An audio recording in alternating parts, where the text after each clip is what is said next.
Assalamu alaikum, my dear learners. Welcome back to our another new class. Our today's class is going to be held about past perfect tense. So let's start our class and don't miss to subscribe our channel. সুপ্রিয় শিক্ষার্থীরা, টেন্সের ধারাবাহিক ক্লাসে আজকে আমরা past perfect tense নিয়ে আলোচনা করতে যাচ্ছি। তো শুরুতে তোমাদের আবারও স্বাগত জানিয়ে আমরা আমাদের মূল ক্লাসে প্রবেশ করছি। শুরুতে আমি বোর্ডে যে নোট ডাউন করে রেখেছি ডেফিনেশনটা পাস্ট পারফেক্ট টেন্সের, আমরা অবগত থাকব পাস্ট পারফেক্ট টেন্সের সংজ্ঞা বা ডেফিনেশন সম্পর্কে। আমি সুবিধার জন্য আলোচনার সুবিধার জন্য বোর্ডে নোট ডাউন করে রেখেছি। ডেফিনেশনটা এখানে রয়েছে যেটা, the past perfect tense is a verb form. The past perfect tense is a verb form, ভার্বের একটা ফর্ম ইউজড ব্যবহৃত হয়ে থাকে টু ডেসক্রাইব। ইউজ মিনস ব্যবহৃত হওয়া, এখানে প্যাসিভ ভয়েস রয়েছে। ইউজ টু ডেসক্রাইব বর্ণনা দিতে ব্যবহৃত হয়ে থাকে পাস্ট পারফেক্ট টেন্সটা। পাস্ট অ্যাকশন, দ্যাট মিনস অতীতের কোনো একটা ঘটনা, অতীতের কোনো একটা কাজ বা ক্রিয়াকে ডেসক্রাইব করতে বর্ণিত হয়। দ্যাট যেটা কিনা অকার সংঘটিত হয়েছিল বিফোর অ্যানাদার পাস্ট অ্যাকশন, অন্য আরেকটা অতীত ক্রিয়ার পূর্বে। তাহলে আমরা কি বুঝতে পারছি যে পাস্ট পারফেক্ট টেন্সটা আসলে বেসিক্যালি কিসের জন্য ব্যবহৃত হয়? অতীতের সংঘটিত দুইটি ক্রিয়া বা কাজ একটার পূর্বে আরেকটি সংঘটিত হয়। তাহলে অপেক্ষাকৃত যেটা পূর্বে সংঘটিত হয়েছিল সেটি হচ্ছে পাস্ট পারফেক্ট। আমি আবারও বোঝানোর চেষ্টা করছি পাস্ট পারফেক্ট টেন্সটা কি। আমরা ডেফিনেশন যদি বুঝতে পারি আমাদের জন্য এক্সাম্পলগুলো বোঝা সহজ হবে ইনশাল্লাহ। অতীতের সংঘটিত দুইটি ক্রিয়া বা কাজের মাঝে অপেক্ষাকৃত পূর্বে যে সংঘটিত কাজটি সেটাই পাস্ট পারফেক্ট টেন্সের স্ট্রাকচার ফর্মুলা মেনটেন করে আমাদের নোট লিখতে হবে বা ফাইন্ড আউট করতে হবে। আর পরবর্তী যে অ্যাকশনটা থাকবে সেটা হচ্ছে মূলত পাস্ট ইনডিফিনিট টেন্সের ফোকাস করা হয়ে থাকে। সো এটাই বলা হচ্ছে the past perfect tense is a verb form, ভার্বের ফর্ম বা রূপ ইউজ টু ডেসক্রাইব, যেটা বর্ণনা দিতে ব্যবহৃত হয়ে থাকে এ পাস্ট অ্যাকশন, অতীতের কোনো একটা ঘটনাকে। দ্যাট যেটা কিনা অকার সংঘটিত হয়ে থাকে বিফোর অ্যানাদার পাস্ট অ্যাকশন, অন্য আরেকটা অতীত ক্রিয়ার পূর্বে। তো আশা করি আমরা ডেফিনেশনটা বুঝতে পেরেছি। ডেফিনেশন আলোকে আমরা এখানে স্ট্রাকচার যেটা রয়েছে স্ট্রাকচারটা আমরা বোঝার চেষ্টা করে থাকি।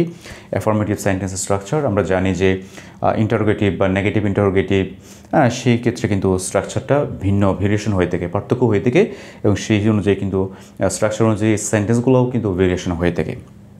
তো অ্যাফার্মেটিভ সেন্টেন্স স্ট্রাকচার আমি নোট ডাউন করেছি। প্রথমে কী থাকবে? সাবজেক্ট থাকবে বাক্যের, অ্যান্ড দেন হচ্ছে অক্সিলিয়ারি ভার্ব হিসেবে হ্যাড থাকে। আমরা জানি হ্যাডটা সাধারণত পাস্ট ইনডিফিনিট টেন্সও থাকে, তখন সেটা মেইন ভার্ব বা বেস ফর্ম হিসেবে ব্যবহৃত থাকে। আর এখানে যে হ্যাডটা ব্যবহৃত হচ্ছে সেটা কিন্তু অক্সিলিয়ারি ভার্ব হিসেবে এখানে অ্যাপ্লাই বা প্রয়োগ হবে। অ্যান্ড দেন হচ্ছে past participle form of V3। আমরা জানি যে ভার্বের ফর্ম তিনটা থাকে, present form, past form and past participle form. So এখানে আমাদেরকে হ্যাডের পরে ভার্বের V3 ইউজ করতে হবে। And then the rest of the sentence, এটাকে আমরা এক্সটেনশনও বলতে পারি। Rest of the sentence means সেন্টেন্সের যে বাকি অংশ, that means subject, auxiliary verb had and V3 of the main verb, past participle form ছাড়া বাকি যে অংশগুলো সেটাকে আমরা রেস্ট অফ দ্য সেন্টেন্স বলতে পারি। প্রথমত হচ্ছে সাবজেক্ট কি? দে হচ্ছে এখানে সাবজেক্ট, এরপরে অক্সিলিয়ারি ভার্ব আমরা হেড পাচ্ছি, অ্যান্ড দেন হচ্ছে come, that means V3, past participle of come হচ্ছে V3। তো ভার্বের ফর্মগুলো যদি আমরা লক্ষ্য করি, come, came and come, came and also come. This is the V1, this is the V2 and this is the V3, past participle form of verb. তাহলে হেডের পরে অবশ্যই আমাদেরকে V3 ইউজ করতে হবে। Come and came is the same. Come here, this is the rest of the sentence extension. And then হচ্ছে বিফোরের পূর্বে একটা ক্লজ আমরা দিতে পাচ্ছি, পরে হচ্ছে একটা অ্যানাদার ক্লজ পাবো। এখানে আমরা সাবজেক্ট পাবো একটা, আই হচ্ছে subject, this is the V2 of main verb return মানে ফেরত আসা, return past participle form same. Home, this is the extension of the sentence বা রেস্ট অফ দ্য সেন্টেন্স। তাহলে প্রথম সেন্টেন্সটা যদি আমরা আবার দেখার চেষ্টা করি, এখানে দুইটা ক্রিয়া সংঘটিত হয়েছে, একটার পূর্বে আর একটা ক্রিয়া। তাহলে একটার পূর্বে আর একটা কাজ সংঘটিত, পূর্ববর্তী যে অ্যাকশনটা সংঘটিত হয়ে থাকে অতীতে সেটাই হচ্ছে পাস্ট পারফেক্ট, পরবর্তী যেটা সেখানে একটা পাস্ট ইনডিফিনিট টেন্স ইন্টার করা আছে।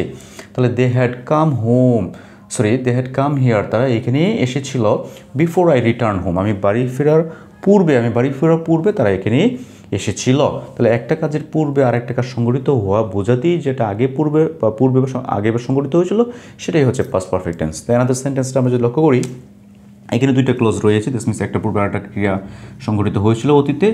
তো এখানে পূর্ববর্তী যে সেন্টেন্সটা যদি আমরা লক্ষ্য করি, ক্লজটা যেটা, the patient is the subject in this sentence, the patient had is the auxiliary verb and also died, this is the V3, died and died, অবশ্যই ভার্বের ফর্মগুলো আমাদের জানতে হবে, নয়তো আমরা এগুলো সম্পূর্ণ করতে পারবো না। অ্যান্ড দেন হচ্ছে বিফোর কন্ডিশন দ্বারা যুক্ত রয়েছে another clause the doctor, this is the also subject.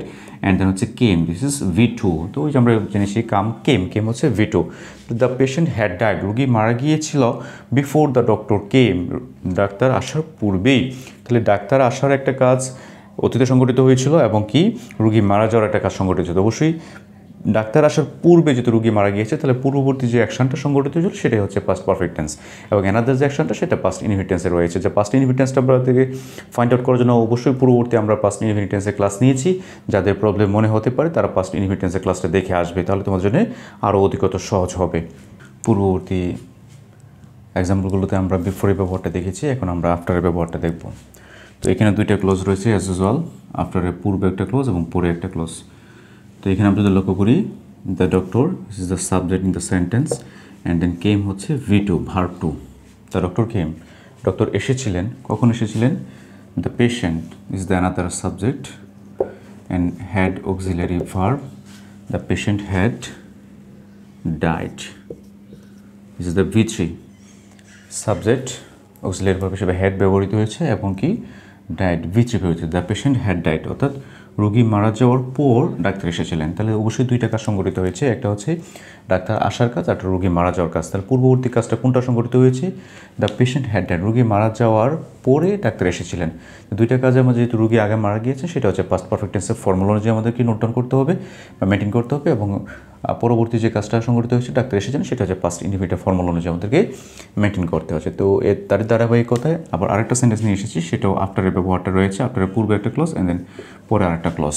আমরা লক্ষ্য করি we here is subject and হচ্ছে reach, this is the V2 of the main verb. Reach the station is the rest of the sentence or extension note down করতে পারি আমরা বাকি অংশ। ওই রিচ দ্য স্টেশন, আমরা স্টেশনে পৌঁছেছিলাম, কখন পৌঁছেছিলাম? The train, this is also subject, head is auxiliary verb, the train had left, ট্রেনটি ছেড়ে যাওয়ার পর বা প্রস্থান করার পর। তো ট্রেনটি ছেড়ে যাওয়ার পরে আমরা স্টেশনে পৌঁছেছিলাম, হয়তো বা ডিউ টাইমে আমরা বাসা থেকে শুরু করেছিলাম যাত্রা, কিন্তু কোনো কারণে লেট হওয়ার দরুন ট্রেনটা ছেড়ে চলে গিয়েছে, তো ট্রেন ছেড়ে যাওয়ার পরে আমরা স্টেশনে পৌঁছেছিলাম।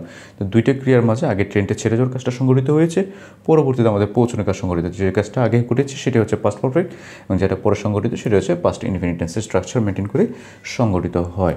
তো আমরা এখান থেকে যেগুলো দেখতে পেরেছি বিফোরের ব্যবহার এবং আফটারের, অর্থাৎ কোথায় আফটার বিফোরের পূর্বে কোন ক্লজটা অ্যাপ্লাই হয়, কোন স্ট্রাকচার মেনটেন করে।